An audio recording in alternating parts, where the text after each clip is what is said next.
Hey, what's up everybody? My name's TJ. I wanted to make a little video for you guys kind of detailing my experience with the Valorant gameplay beta so far. I've had about 20 to 25 hours of experience in the first like 2 to 3 days of it being out, and kind of just wanted to share my thoughts on it. It's an amazing game, really complex, extremely high skill ceiling, which I'm really excited about to, watch everybody else do incredibly insane plays online. And I'm really excited for you guys to be able to jump in eventually and get your own time in there. But until then, I kind of want to just share what I'm feeling, what I'm seeing so far. I won't go into too much details. It's kind of very much just a broad overview of my experience, but I wanted to just kind of get something out there to share what it's like to actually be playing the game. So this is going to be just really categories and kind of touching on different things. If you guys have interest in specific things, please let me know in the comments, but I'm going to try and just kind of breeze through this in advance to give yourself a tactical advantage. One thing that I always try to keep in mind and tell my friends and teammates is never engage when you have a level playing field. Only engage when you have an advantage. So if it's a 1v1, use an ability to give yourself an advantage before you engage. This is a little bit different than, let's say, Overwatch, because with Overwatch, you can be definitely getting kills with your abilities, not necessarily your normal gunplay mechanics. Of course, there definitely are some abilities that give you kills, such as Jett's ultimate, where she has the floating knives. That's definitely one that you're going to be getting kills with. But in general, the abilities are what set you up for success. So use them to your tactical offensive advantage or defensive advantage to save yourself or save a teammate. Another general overall game note, as most of you know, there is a buy phase and then you go into the gameplay. It's an interesting part of the buy phase. I guess I'll talk about that real quick. In the buy phase, there's different rounds and you have a limited amount of money. So you actually want to almost like econ from like TFT. You want to maybe save up. Maybe you don't want to spend so much on a certain round and you want to save it for the next round when you can really get like that weapon that you're really good with, rather than having to get a mediocre weapon both rounds. So maybe one round you just kind of hold tight and then you spend it on the next round. That was a new thing that I kind of had to learn. Quick detail about shields. So shields are either 25 or 50 and they block 50% of incoming damage. Basically what that means is in terms of like utility, the 25 shields or the small shields or whatever you want to call it operates as like 50 HP, and then the big shields, even though it's 50 shields, operates as 100 HP. They're blocking 50% of the incoming damage. So basically the shield gets worn down and your HP gets worn down at the same time. So in terms of like utility health or like how much actual health, it's basically 50 HP or 100 HP. Quick little tips for you guys. If you buy something in the store and you don't want to buy it or you want to get rid of it, or it was a misclick, whatever, you can just right click on the thing that you just bought. It'll sell it back. You get the full money back. Since we're talking about weapons kind of right now, let's talk about weapons. So the weapons are different in archetypes. If you don't know this stuff, you have on the left side your sidearms, you're going to only be able to have one of those at a time. And then on the rest of the screen are the rest of the weapons. You can only have one of those at a time. In terms of meta for the first couple days, I'm seeing a lot of Spectres, Guardians, Vandals, and Phantoms. Those are kind of the ones I'm seeing. Not too much shotguns. The Spectre has a really high DPS, but it's a short clip and not much range on it. But the Guardian, Phantom, and Vandal, you'll see a lot of that in your gameplay, but those are definitely more expensive. And definitely seeing scopes with the Operator and the Marshal too. But I guess I've just been surprised seeing how many Spectres. So if you like that kind of SMG, short range, turn around a corner and melt people, that's a Spectre for you. Another quick note about weapons, of course, if you come from other games, if you don't come from Counter-Strike and Rainbow Six, you're going to need to learn the recoil pattern of each weapon.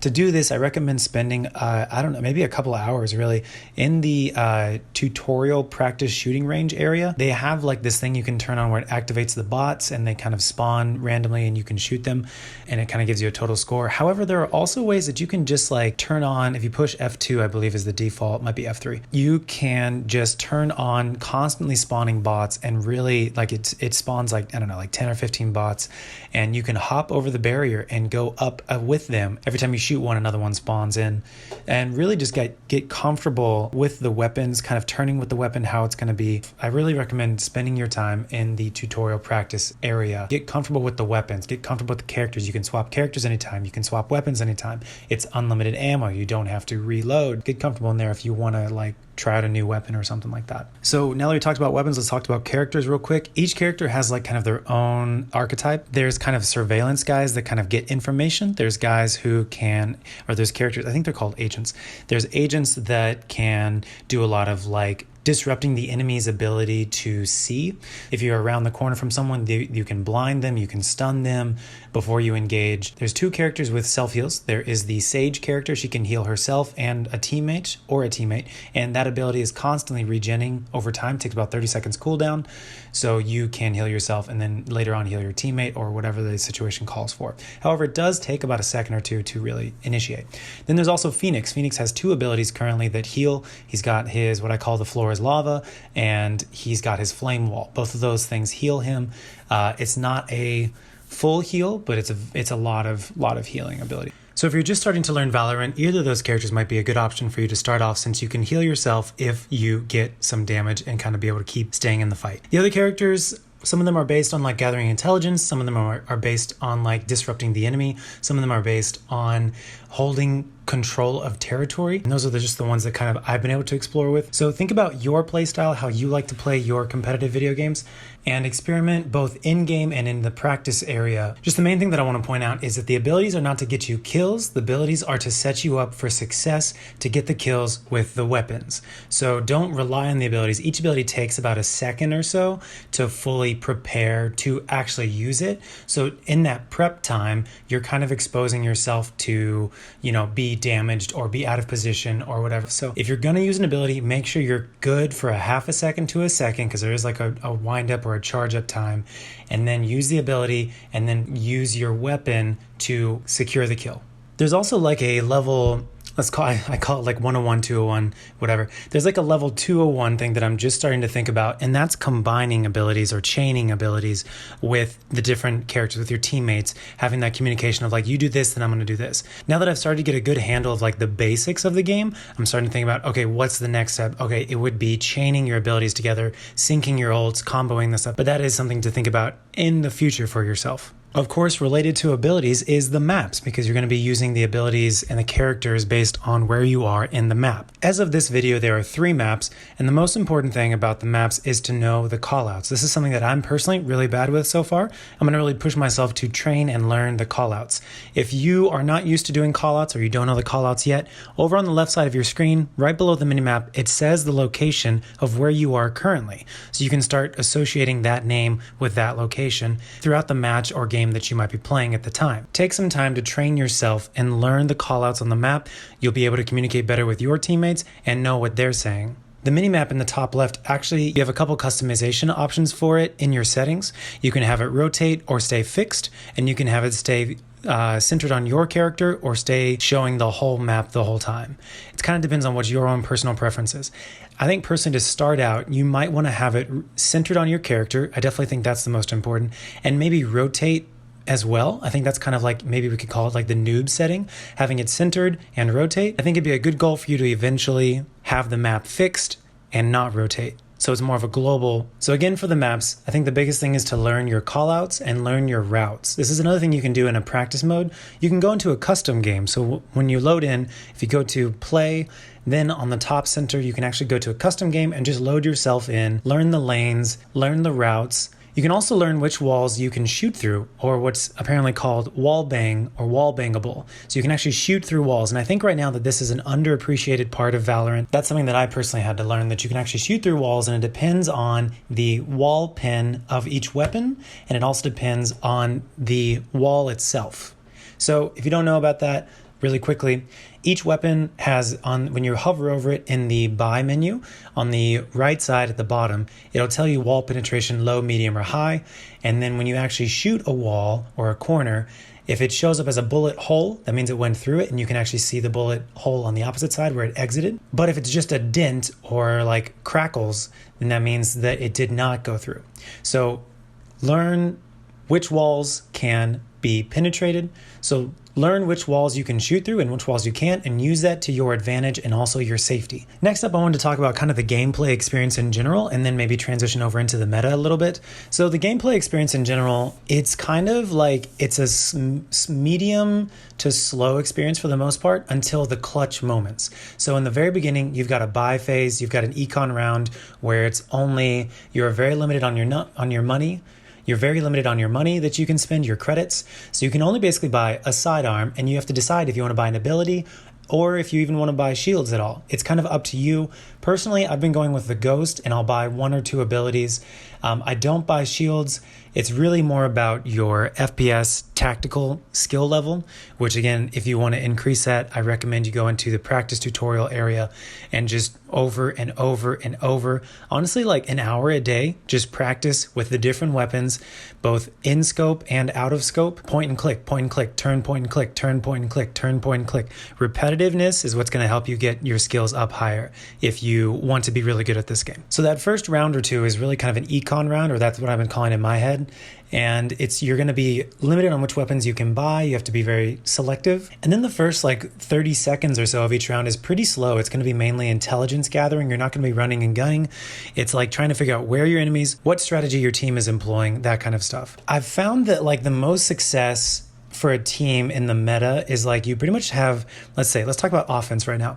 Offense as a group, I think if you group up together and you push in together as a whole group on one point or down one lane or down one route, going as a whole team, I think has the highest success because only one person can have the spike and you basically have to stick together. If you split up and only 2 people are with the spike, or 1 person and 1 spike carrier, those 2 people go down and the other 3 are just fine. That doesn't help you achieve your goal of getting either the plant or killing the rest of the team. So I think it really, on offense, I think it's best for everybody to stick together. Maybe 1 flanker, maybe down a side route. However, that 1 person, if they come into a 2v1 or if a 3v1, that flanker is going to get taken out. So I really recommend right now in this current meta, the first couple days, stick together as a team on offense. So on defense, I would say you kind of actually want to be spread out. You want to have 1 or 2 go A, 1 or 2 go B. If there's a C, 1 or 2 there.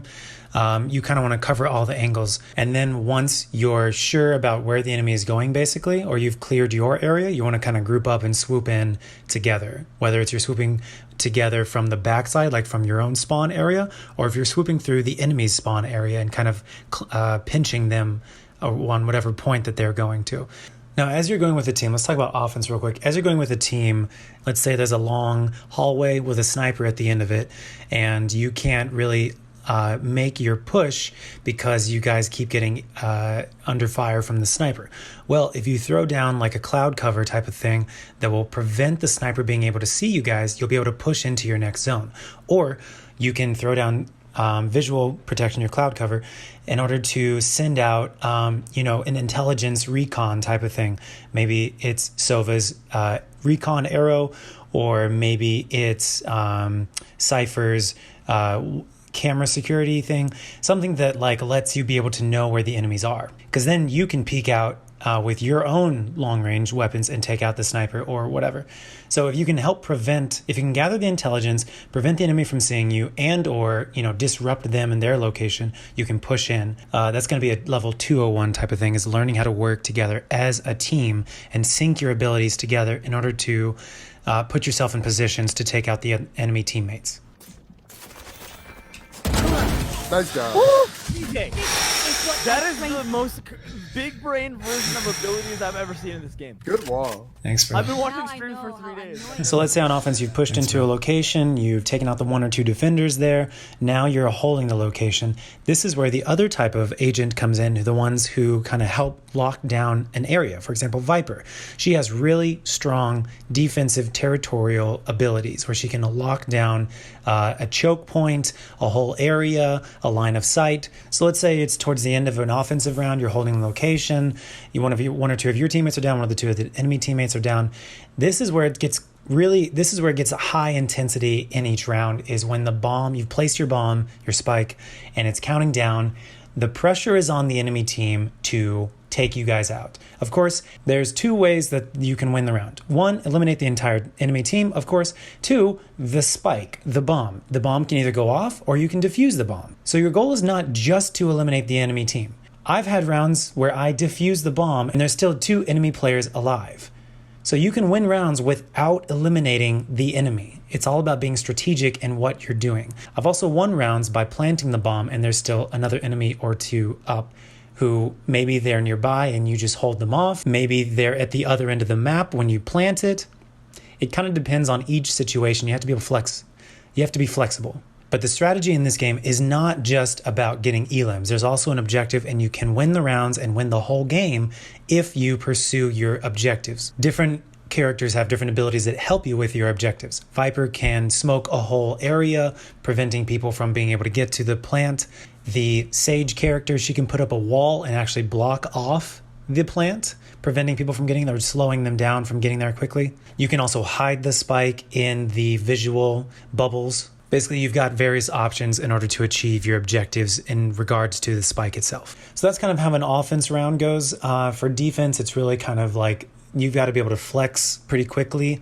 You got to be able to take care of your own area, clear your own area, and then go to where whatever the action is happening at the moment in time. Maybe it's happening at your location. Maybe it's happening at another different spot. So being able to flex on defense and adjust to what's happening is important. Main point for defense is you guys need to like handle your own area, handle your own ish, and then rotate to whatever is going on in that round. A level 201 aspect to this might be that going back to the buy, like just the meta in general, having certain econ rounds, maybe certain rounds where like you know you're low on rounds, so you're gonna purposefully like not buy your best stuff in order to set yourself up for success for later, for the next round. An important thing for that is the game actually tells you what the minimum amount of credits you're going to get at the next round is at the start of the previous round. So when you go into your new buy phase, it's going to tell you what your minimum is for the next round. So I think it's in the bottom right corner is where it pops up. I could be wrong about that, but it tells you so you can plan in advance what you're going to be doing. Also, in terms of credits, I think you get like 300 per kill. You get 300 for actually planting the spike, and then I think like 1,000 if you win the round. Also, if you're on a losing streak, it actually gives you more credits, kind of like TFT, so that it can help even it up so that the winning team doesn't go on a runaway, kind of helps the losing team be able to come back and make it more even. So that's kind of how each round worked for offensive versus defensive. Of course, you guys probably already know it's first to 13 or best of 25.